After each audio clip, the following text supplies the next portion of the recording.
আজ শুক্রবার অফিসিয়াল ভাবে নির্বাচন কমিশনের সকল কার্যক্রম বন্ধ থাকলেও বন্ধ নেই তারেক রহমানের অনশনের কর্মসূচি। মঙ্গলবার থেকে চালু হওয়া এই কর্মসূচি আজ চতুর্থ দিনে পদার্পণ করেছে। রয়েছে নির্বাচন কমিশনের প্রধান ফটকের সামনে, যেখানে বসে আছেন তারেক রহমান। তিনি আম জনতা দলের সাধারণ সম্পাদক।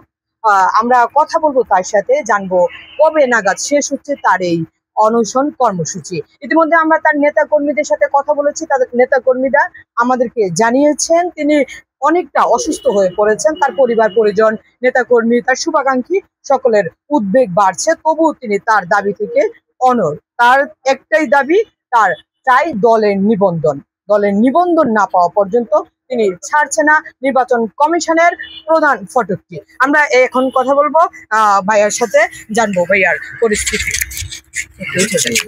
তারেক ভাই, কি অবস্থা? ভালো আছেন?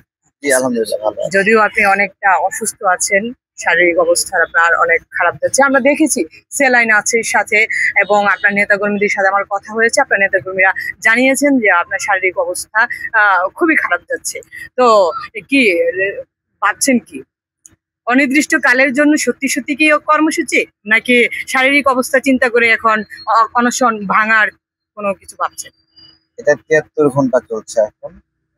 এটা খুবই কঠিন আমার জন্য, এবং প্রতিকূলতা, নিজের সঙ্গে যুদ্ধ, নিজের মনের সঙ্গে, নিজের শরীরের সঙ্গে যুদ্ধ। এরকম প্রাথমিকভাবে আমার সহযোদ্ধারা বলেছিল তারা সবাই মিলে এই প্রতিবাদ করবে।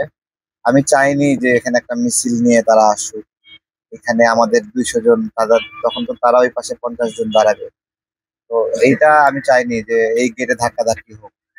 সেজন্য এখানে অনশনে বসছি। এবং এটা আমি কিছু জিনিস আমার দৃষ্টিগোচর হয়েছে, যে যখন জাতির লোককে নিবন্ধন দেওয়ার কথা হলো, যখন ডেস্টিনিকে নিবন্ধনের বিষয় আনলো, আমি একটা জিনিস খেয়াল করলাম যে এই কমিশনের লোকেরা সেখানে প্রতিবাদ করেনি, সবাই মাইনা নিছে। তো এই ধরনের একটা দুর্নীতি, আপনাকে যদি বলা হয় আপনি একজন কমিশনার, তখন আপনি জানেন যে লজ্জা পাবেন, ৪৩ লক্ষ গ্রাহকের অর্থ চুরি করেছে, আপনি জানেন সেটা আপনার সমস্যা হবে। তারপরেও আপনি কি কি শর্তে এই নিবন্ধনের বিষয়ে ডেস্টিনির মতো প্রতিষ্ঠান, জাতীয় লীগের মতো প্রতিষ্ঠান দিচ্ছেন? অর্থাৎ এটা একটা মনিটারি ইস্যু, যে আপনি অর্থের বিনিময়ে বিক্রি হচ্ছে। আমাদের কাছে ইনফরমেশন আছে, তারা হোটেল শেয়াটনে এই কমিশনাররা বসেছে, সচিবরা বসেছে, ডেস্টিনির সঙ্গে ডিল করেছে।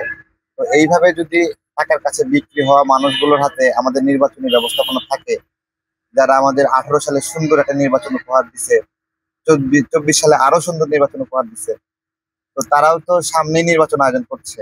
আচ্ছা ভাইয়া, আমার একটা বিষয় জানার, যেটা নির্বাচন কমিশনের পক্ষ থেকে আপনার দলের কোন কোন যোগ্যতাকে তারা উপেক্ষা করেছে? এটা খুব ভালো বলেছেন, তারা একটা চিঠি দিয়েছে আমাদের, চিঠিতে লিখেছে যে আমাদের কি ঘাটতি। এর মধ্যে ব্যাংক অ্যাকাউন্ট আমাদের নাই বলছে, অথচ তাদের আবেদনের ফর্মেই ব্যাংক অ্যাকাউন্টে তথ্য যুক্ত করা আছে, তারা দেখেনি বা তারা লিখেছে নাই। তারপরে অর্থের উৎস বিষয়ে গঠনতন্ত্রে আমাদের নীতিমালা আছে, তারা বলছে নাই, তারা না দেখেই বলছে নাই।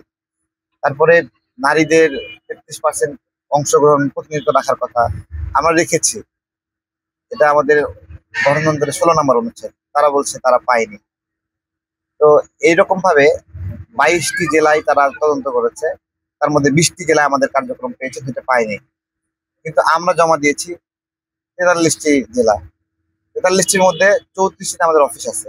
তারা যদি বলতো যে এই ৩৪টির মধ্যে, আর মানে আমাদেরকে বলতো, তাহলে তাহলে তাহলে আমরা, আমাদেরকে যদি বলতো দুটো পাওয়া যাচ্ছে না, তাহলে আমরা ৩৪টির মধ্যে থেকে আমরা আরো আরো আমরা দুইটা সেখান থেকে খুঁজে বের করতাম, আরো আরো আরো দুটা খুঁজে বের করতাম। তো তারা আমাদেরকে সেটা জানায়নি, এবং না জানাই রিপোর্ট দিয়ে দিছে যে আমাদের যোগ্যতা নাই। তারা প্রথমে ৩৬টি উপজেলায় ভিজিটে গিয়েছিল, কিন্তু তারা প্রতিবেদন লিখছে তারা ৩টা পেয়েছে। যখন আমরা ছবিগুলো দেখালাম, এই যে আপনারা গিয়েছিলেন, কেন বলেছেন আপনারা পান না, তখন বলছে ঠিক আছে আবার তদন্ত হবে। তখন তারা ৮২টা উপজেলায় আবার তদন্ত করলো, ৮২টা উপজেলায়।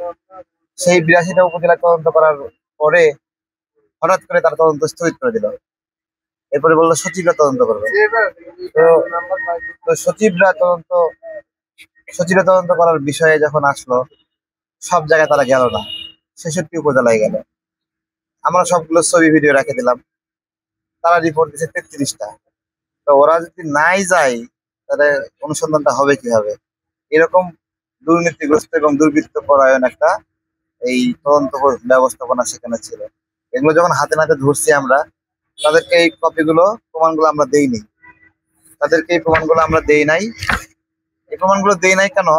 ওরা যেহেতু দুর্বৃত্তায়নের মাধ্যমে এই প্রতিবেদনটা করছিল, আমার তথ্যগুলো পাইলে ওরা আবার এগুলোর এগেনস্ট আবার একটা ন্যারেটিভ দাঁড় করাবে। এই জন্য আমি ওদেরকে একটা প্রমাণ ওদের হাতে দিইনি এখনো, যে ওরাই খুঁজে বের করুক। আমি এটা এখন সোশ্যাল মিডিয়া ট্রায়ালে চলে গেছি। আচ্ছা ভাইয়া, এখন আপনি 4 দিন যে অনশন করছেন ওই তো অব্যাহত আছে, তো এখন আপনাকে কি ধরনের বার্তা নির্বাচন কমিশনের পক্ষ থেকে দেওয়া হয়েছে? কোনো বার্তা না, তাদের ভালো ভালো হইতে হবে। ভালো না হলে তাদের বিরুদ্ধে জনগণ ব্যবস্থা নেবে।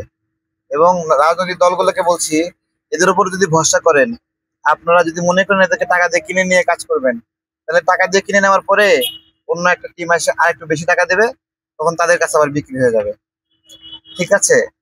তো এদের এদের স্বাধীন থাকতে হবে। এদের মধ্যে শুদ্ধি অভিযান ছাড়া একটা সুন্দর নির্বাচন কোনোভাবেই সম্ভব না। তাহলে এখন আপনার কর্মসূচি কি, আপনি কি? আমার অনশন চলছে, এই অনশন চলবে। এবং আমজনতা দলের নিবন্ধন ইস্যু না শুধু, আমি যেহেতু দেখছি এরকম জুলুম তারা করছে, আমি মনে করি অন্যান্য সংগঠন যারা নিবন্ধন তালিকায় আছে তাদের প্রতিও একটা সামথিং ঝামেলা আছে। হ্যাঁ, আমরা দেখেছি অনেক রাজনৈতিক দলের নেতাকর্মীরা আপনাকে সংবর্ধনা জানাচ্ছেন, সংহতি জানাচ্ছেন, আপনার পাশে রয়েছেন।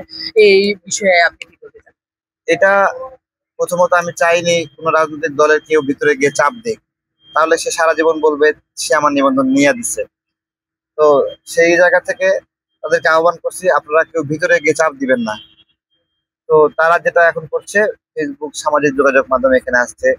জাতীয়তাবাদী দল তারা সরাসরি এখানে এসে সংহতি জ্ঞাপন করেছে, জুনায়েদ সাকিব ভাই সংহতি জ্ঞাপন করেছে, তারপরে স্বেচ্ছাসেবক দল, যুব দল, ছাত্র দল, তারপরে ওই যে ইথুন বাবু ভাইদের জাসাস নাকি যেন, হ্যাঁ, মৌসুমী আরো অনেক আসছে। দু একজন জামাত নেতৃবৃন্দ আসছিল, তাদের ব্যক্তিগতভাবে তারা বলছে দলের নাম বলতে মানা করছে। এনসিপির নেতৃবৃন্দ দু একজন আসছিল, দলের নাম বলতে মানা করছে, বলছে দলের নাম বললে সমস্যা। তো তারা ব্যক্তিগতভাবে আসছিল, এভাবে সবাই আসছে।